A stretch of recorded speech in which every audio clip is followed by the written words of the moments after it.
নমস্কাৰ ৰাইজ, মই দীপশিখা। বৰ্তমান মই আছোঁ শিৱসাগৰত মা দেউতাহঁতৰ ঘৰত।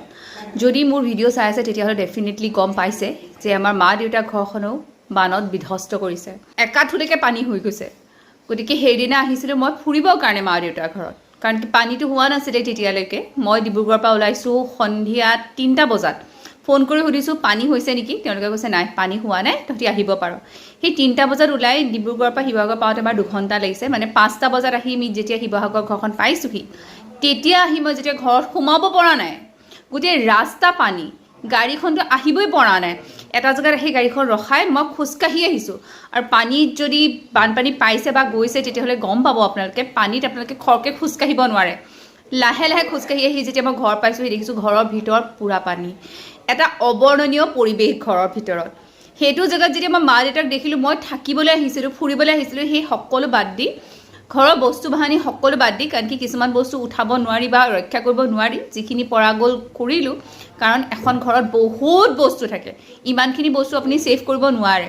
বাৰু যিকেইটা প্ৰয়োজনীয় বস্তু বুলি ভাবিলোঁ বা পাৰিলোঁ সেইকেইটা কৰি মই মা দেউতাক লৈ ডিব্ৰুগড়লৈ গুচি গ'লোঁ। কি মোৰ লোকেশ্যনটো ক'বলৈ গ'লে শিৱসাগৰ জয়সাগৰ জয়ানগৰ এৰিয়াটোত পৰে।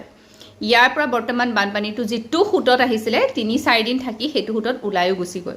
গতিকে এতিয়া ঘৰখন বহুতখিনি সুৰক্ষিত অৱস্থাত আছে।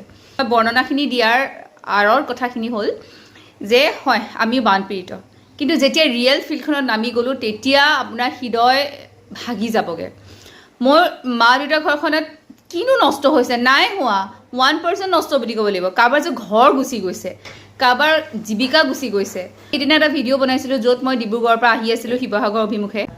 গোটেই ৰাস্তাটোত দেখিছোঁ সাহায্যৰ গাড়ী। সঁচাকৈ শিৱসাগৰত যেতিয়া আহি পেলাই মই ৰিয়েলি ফিল্ডখনত নামিলোঁ, ইমানেই সাহায্য আছে, মানুহৰ 2-3 মাহৰ কাৰণে ষ্টক ভৰ্তি হৈ গৈছে।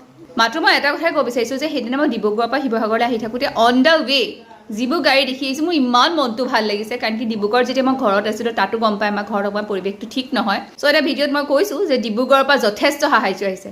তাৰ মানে মই এইটো কোৱা নাছিলোঁ যে অসমৰ বা ভাৰতৰ চুকে কোণেৰ পৰা অহা নাই, প্ৰত্যেকখন ডিষ্ট্ৰিক্টত আহিছে। মই যেতিয়া আহি পেলাই ৰিয়েল ফিল্ডত নামিলোঁ, মই তিনিচুকীয়াৰ মানুহক লগ পাইছোঁ, যোৰহাটৰ মানুহক লগ পাইছোঁ, গোলাঘাটৰ মানুহক লগ পাইছোঁ, তেজপুৰৰ মানুহক লগ পাইছোঁ, আৰু গুৱাহাটীৰ পৰাও মোক যথেষ্টখিনি ফোন কৰি আছে। কাৰণ কি কিছুমান আহিব বিচাৰিছে, জেগাখিনি গম নাপায়, তো সেইটো ল'বৰ কাৰণে, যিহেতু মই শিৱসাগৰৰ জীয়ৰী হয়। চ' মই গোটেই অসমবাসীয়ে কৈছোঁ যে সকলোৱে সঁহাৰি দিছে, তাৰ কাৰণে শিৱসাগৰবাসী মই হৈ যথেষ্ট কৃতজ্ঞ আপোনালোকৰ ওপৰত।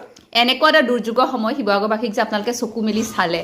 গতিকে মানুহৰ মাজত যদি একতা থাকে, মৰম থাকে, কিবা এটা কৰিবলৈ ইচ্ছা যায়, ডেফিনেটলি মানুহে কৰিব পাৰিব।